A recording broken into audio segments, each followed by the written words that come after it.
What if I told you Jesus came to abolish religion? What if I told you voting Republican really wasn't his mission? What if I told you Republican doesn't automatically mean Christian, and just because you call some people blind doesn't automatically give you vision? I mean, if religion is so great, why has it started so many wars? Why does it build huge churches but fails to feed the poor? Tell single moms God doesn't love them if they've ever had a divorce, but in the Old Testament, God actually calls religious people whores. Religion might preach grace, but another thing they practice. Tend to ridicule God's people.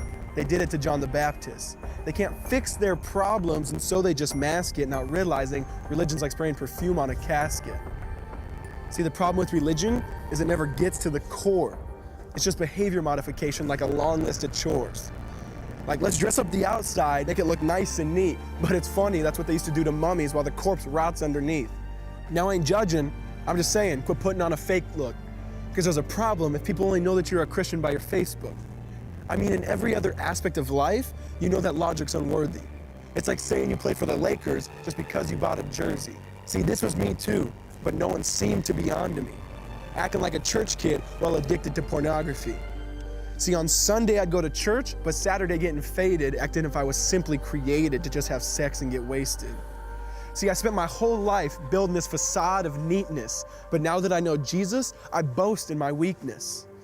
Because if grace is water, then the church should be an ocean. It's not a museum for good people, it's a hospital for the broken, which means I don't have to hide my failure, I don't have to hide my sin, because it doesn't depend on me, it depends on Him.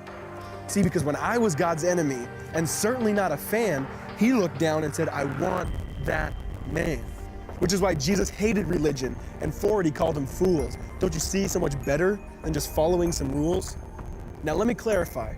I love the church, I love the Bible, and yes, I believe in sin. But if Jesus came to your church, would they actually let Him in? See, remember He was called a glutton and a drunkard by religious men. But the Son of God never supports self-righteousness, not now, not then.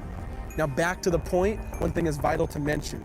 How Jesus and religion are on opposite spectrums. See, one's the work of God, but one's a man-made invention. See, one is the cure, but the other's the infection.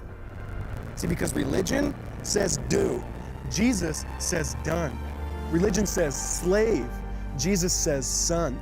Religion puts you in bondage, while Jesus sets you free. Religion makes you blind, but Jesus makes you see. And that's why religion and Jesus